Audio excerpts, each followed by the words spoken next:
मेरे प्यारे हिंदी के प्रतियोगी अभ्यर्थियों, हिंदी वाग्धारा चैनल में आज आपका पुनः स्वागत है एक नए टॉपिक के साथ। नया टॉपिक अभी आपकी जो परीक्षा जूनियर असिस्टेंट की हुई थी 1/2/2026 यानी संडे को 2 फरवरी को जो 1 फरवरी को जो परीक्षा हुई थी, आज उन्हीं प्रश्नों का इसमें आप पर चर्चा की गई है। उम्मीद करता हूँ कि इस पर चर्चा आपको बेहतर लगेगी और जो विकल्प सही है उसके अलावा अन्य विकल्पों पर भी चर्चा की गई है, इसलिए आप इसका विशेष ध्यान दें क्योंकि ये परीक्षाओं के प्रश्न हर परीक्षाओं में रिपीट होते रहते हैं।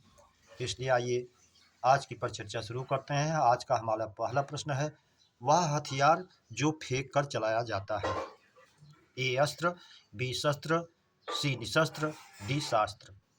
तो जो हथियार फेंक कर चलाया जाता है वो जो है अस्त्र होता है। इसकी सीधी सी पहचान आप जानते रहें, आपके अंदर करंट है, लाइट है, अगर उसका संपर्क उसके शरीर से हो रहा है तब तो वो शस्त्र है और नहीं है तो वो अस्त्र है। जैसे बंदूक है तो बंदूक प्रायः अभी तक शस्त्र माना गया, आयोग भी मान लेता था, लेकिन अब ऐसा नहीं है। अब एकदम शुद्धतम उत्तर माना जाता है। बंदूक से निकली हुई गोली घायल करती है, आपकी करंट उसके अंदर नहीं जाती है, इसलिए वो भी अस्त्र है। तो जो फेंक कर चलाया जाए वो अस्त्र होता है। विकल्प ए हमारा सही हो जाएगा, अस्त्र। प्रश्न नंबर 2, विज्ञापन में मूल शब्द है ए विज्ञ, बी ज्ञापन, सी वी, डी विज्ञा। तो विज्ञ का अर्थ जानते हैं विशेष जानकार। ज्ञापन वो होता है जो लिखित रूप से औपचारिक सूचना दी जाती है, वो ज्ञापन है। उसी में बी लगा करके विशेष ज्ञापन हो जाता है, शब्द बन जाता है विज्ञापन। तो विज्ञापन में भी उपसर्ग हो जाता है और ज्ञापन मूल शब्द बन जाता है। विकल्प बी हमारा सही हो जाएगा। प्रश्न नंबर 3, देशज शब्द का चयन करें। ए चमचा, बी डिबिया, सी खूब, डी दुकान।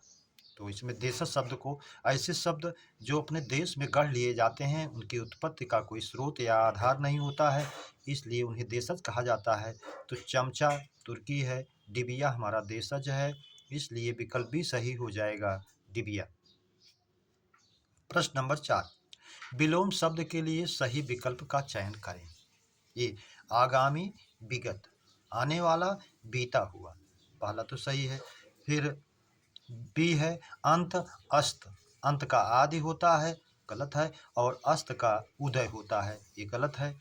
सी अज्ञ, अघ, अज्ञ माने जो कुछ ना जानता हो, विज्ञ माने जो जानता हो, जानकार विशेष हो, लेकिन वो नहीं है, अघ है, तो इसलिए नहीं है। अघ का जो है पाप होता है, इसका विलोम पुण्य होगा। डी अति का मर्त्य, ये भी अशुद्ध है। अति का अल्प होगा, मर्त्य का जो है जीवन होगा, इसलिए ये भी नहीं है। तो विकल्प ये ही हमारा सही होगा, आगामी, आने वाला, विगत, बीता हुआ। आगे चलते हैं। प्यारे बच्चों, ये सारे प्रश्न आपने जो हमारी श्रृंखलाओं का अध्ययन किया है, सब कोई भी प्रश्न उससे बाहर नहीं है।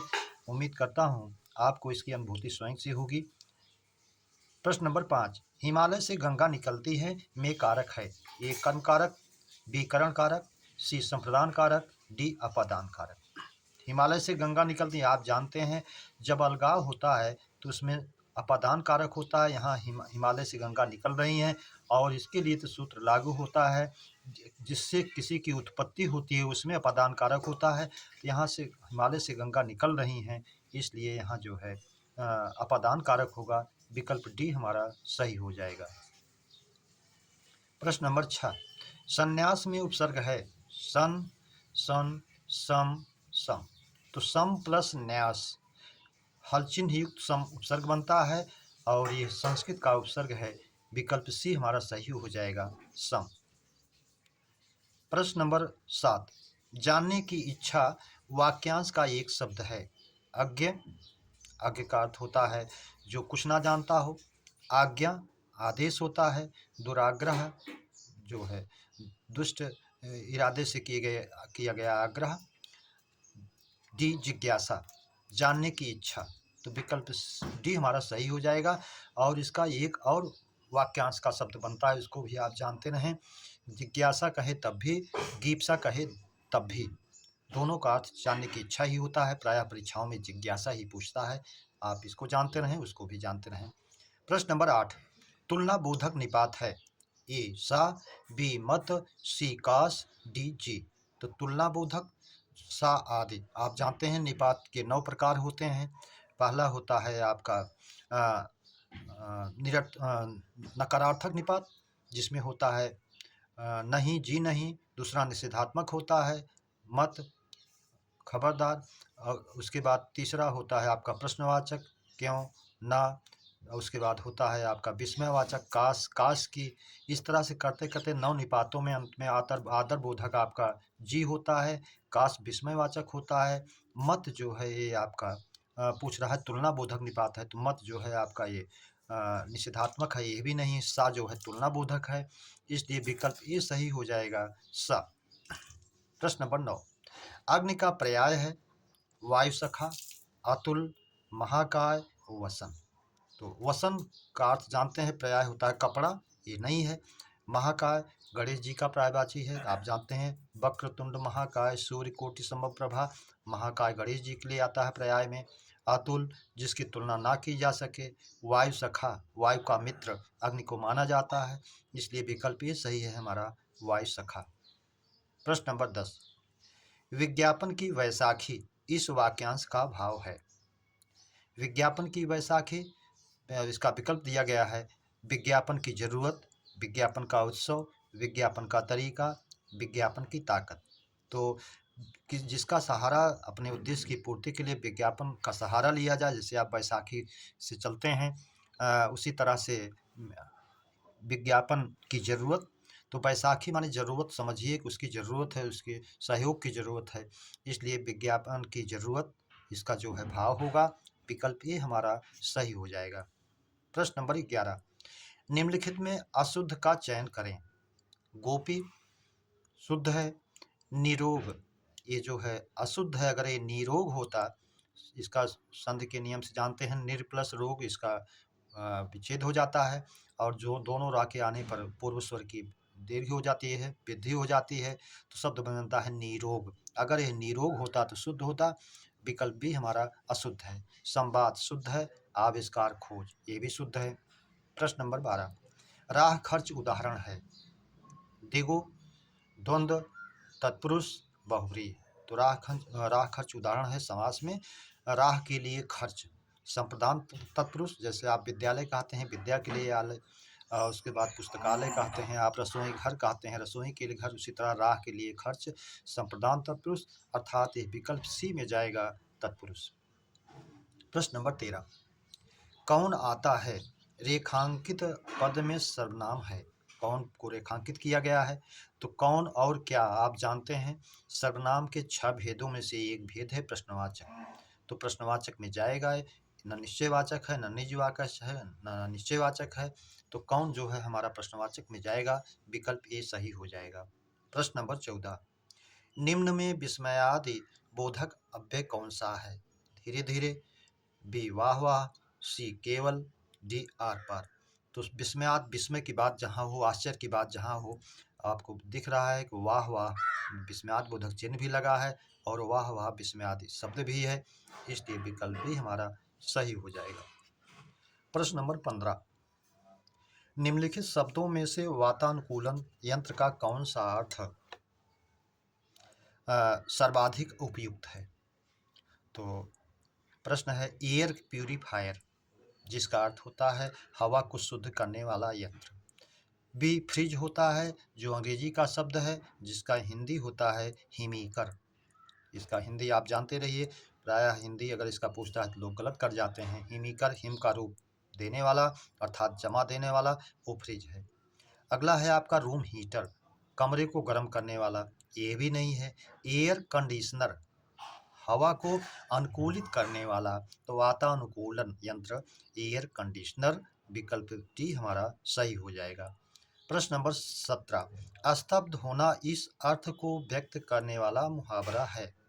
हाथ के तोते उड़ना, सफेद झूठ, आँख खुलना, हाथ मलना। तो स्तब्ध रह जाना, हाथ के तोते उड़ जाना, ये मुहावरा है, और इसका मुहावरा बनेगा स्तब्ध होना का ये हाथ के तोते उड़ना।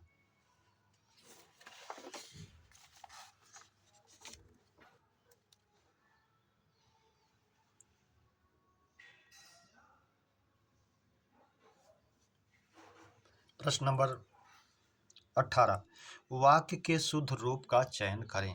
मैं गाने की कसरत कर रहा हूँ, मैं गाने का कसरत कर रहा हूँ, हम गाना का कसरत कर रहे हैं, मैं गाने का रियाज कर रहा हूँ।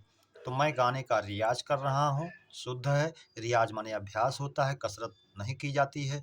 तो मैं गाने का रियाज कर रहा हूँ, अभ्यास कर रहा हूँ, विकल्प डी हमारा सही हो जाएगा। प्रश्न नंबर 19, शिवालय का संधि विच्छेद है। ए शिवा प्लस अलय, शिव प्लस आलय, शिव प्लस अलय, शिवा प्लस आलय। तो संधि विच्छेद सार्थक शब्दों में ही होती है।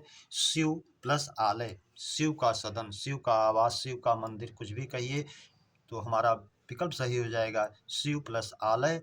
दीर्घ स्वर संधि हो जाएगी, ह्रस्व आ और दीर्घा मिलकर के दीर्घा बन जाएंगे, शिवालय दीर्घ स्वर संधि। प्रश्न नंबर 20, निम्न का तद्भव रूप है। ए नींबू, बी नीम, सी नींबू, डी नमक। तो नीम बहुत ही इम्पॉर्टेंट, नीम और नींबू दोनों का प्रायः ही पूछता रहता है। तो नीम का निम्ब होता है और नींबू का निम्बक होता है, तो निम्ब दिया है तो नीम का होगा। प्रश्न नंबर 21, सहयोगी का विलोम है।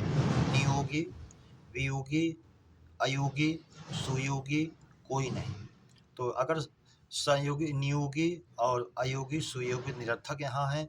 वियोगी अगर संयोगी होता है तो वियोगी होता इसका, इसलिए चारों में कोई भी नहीं है। अगर इसका विकल्प सहयोगी का प्रतियोगी होता तो शुद्ध होता, इसलिए विकल्प ई हमारा सही होगा कि कोई नहीं है इसमें, विकल्प ई।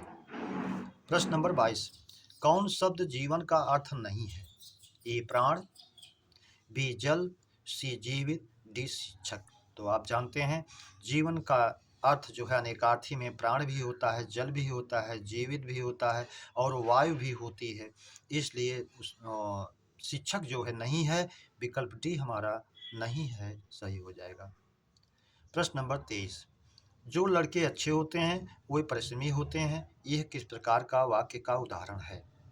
सरल वाक्य, संयुक्त वाक्य, मिश्र वाक्य, कोई नहीं। तो आप जानते हैं जो सो वो मिश्र वाक्य में आता है, जैसा वैसा, जब तब, जहाँ वहाँ, जिधर उधर, अगर, यदि, तो, यद्यप, तथापि, जब तक, जहाँ तक, ये वाचक चिन्ह जब मिलें आपको तो वैसे भी जानिए कि उपवाक्य जो है प्रधान वाक्य पर आश्रित होता है, तो वो मिश्र वाक्य में होता है। लेकिन अगर ये है और एवं तथा से जुड़ा हो तो संयुक्त होता है। तो इसमें आपका वाचक मिल रहा है जो लड़के अच्छे होते हैं, वे डिपेंडेंसी है एक दूसरे पर, वही परिश्रमी होते हैं। तो जो परिश्रमी होते हैं वे लड़के अच्छे होते हैं, इस तरह से जाएगा मिश्र वाक्य में, विकल्प सी हमारा सही हो जाएगा। प्रश्न नंबर 24, निम्न में तत्सम शब्द कौन सा है। जीभ, ये तद्भव है, इसका तत्सम जिह्वा होता है इसलिए नहीं है। बी कान, ये तद्भव है, तत्सम इसका कर्ण होगा इसलिए नहीं है। सी कुआं, तद्भव है, इसका तत्सम कूप होता है इसलिए नहीं है। डी आम, इसका तत्सम आम्र होता है इसलिए ये भी नहीं है। तो विकल्प ई हमारा सही हो जाएगा कि कोई भी तत्सम शब्द नहीं है, कोई नहीं। प्रश्न नंबर 25, इनमें गुणवाचक विशेषण कौन सा है। ए पुराना, बी आप, सी 25, डी बहुत। तो गुणवाचक बता रहा है इसमें नया पुराना आप गुण में आता है, गुणवाचक में आता है, इसलिए जो है ये काल या समयवाचक जो गुणवाचक का एक भेद है, इसीलिए ये काल या समयवाचक में जाएगा और गुणवाचक का भेद होने के कारण ये जो है गुणवाचक का हो जाएगा, इसलिए विकल्प ए हमारा सही हो जाएगा। प्रश्न नंबर 26, रचना की दृष्टि से वाक्य के प्रकार हैं। ए 3, बी 4, सी 5, डी 6। तो हम जानते हैं रचना की दृष्टि से हमारे वाक्य के 3 प्रकार हैं, सरल, संयुक्त और मिश्र जिनकी चर्चा पिछली श्रृंखलाओं में बार बार की जाती है। और रचना की दृष्टि पर एक आपका उदाहरण दिया गया है और एक प्रकार पूछा है, इसलिए ये जो है विकल्प हमारा हो सही हो जाएगा ये 3। प्रश्न नंबर 27, महेंद्र किस संधि का उदाहरण है। ए गुण, बी दीर्घ, सी वृद्धि, डी अयादि। तो महेंद्र का संधि विच्छेद होगा महा प्लस इंद्र। आ या आ के बाद ई या ई के आने पर ए हो जाता है जो गुण स्वर संधि का उदाहरण है, इसलिए विकल्प ए सही हो जाएगा, गुण स्वर संधि। प्रश्न नंबर 28, अंधों में काना राजा लोकोक्ति का अर्थ है। गुण के विपरीत नाम होना। अगर ये होता कि ना आँख के अंधे नाम नहीं सुख, तब इसका अर्थ ये होता। अकेला आदमी लाचार होता है, ये भी नहीं है। डींग हाँकना, ये भी नहीं है। मूर्खों में कम पढ़ा लिखा व्यक्ति, अर्थात मूर्खों में अल्पज्ञ या गरीबों में कम पढ़ा हुआ व्यक्ति ऊंचा समझा जाता है, तो इसका विकल्प डी सही हो जाएगा। प्रश्न नंबर 29। संभव है रमेश कल आए। संभव है रमेश कल आए किस काल का वाक्य है? ए संदिग्ध भूत, बी संभाव्य भविष्य, सी संभाव्य वर्तमान, डी सामान्य भविष्य। तो संभव है आने वाले समय भविष्य की बात हो रही है, कल आए, भविष्य की संभावना व्यक्त की जा रही है, इसलिए संभाव्य भविष्य होगा। विकल्प बी हमारा सही हो जाएगा। अगला प्रश्न नंबर 30 है। शब्द के शुद्ध रूप का चयन कीजिए। प्रासाद, प्रसाद, प्रसाद, प्रासाद। तो ये ए बी सी तीनों अशुद्ध हैं। सी प्रसाद, प्रसाद माने कृपा, ये शुद्ध शब्द है। और इसी का समष्टि पूछता है प्रासाद, तो अगर इस प्रासाद का प्रासाद दिया होता तो इसका अर्थ महल हो जाता। समश्रुति में पूछता भी है प्रसाद और प्रासाद, तो दोनों जानते रहें। तो प्रसाद माने कृपा, प्रासाद माने महल। समश्रुति में भी आपसे पूछे तो जानते रहिए, अगली बार हो सकता है आपसे समश्रुति में पूछ ले। तो मेरे प्यारे बच्चों, इस श्रृंखला के प्रश्नों की चर्चा पर चर्चा हम लोगों ने किया। यही 30 प्रश्न आपकी परीक्षा में जूनियर असिस्टेंट में आए थे, जो अभी 1 फरवरी को परीक्षा संपन्न हुई। उम्मीद करता हूँ ये श्रृंखलाएँ जो आप कर रहे हैं, पहले आपने किया है, वो सब आपके लिए उपयोगी हैं और आपकी परीक्षाओं में आपको 100% पूर्णांक दिलाने की ओर अग्रसर करेंगी। इन्हीं शब्दों के साथ फिर अगली श्रृंखला में आप लोगों से मुलाकात होगी। तब तक के लिए सबको हृदय से धन्यवाद। जय हिंद।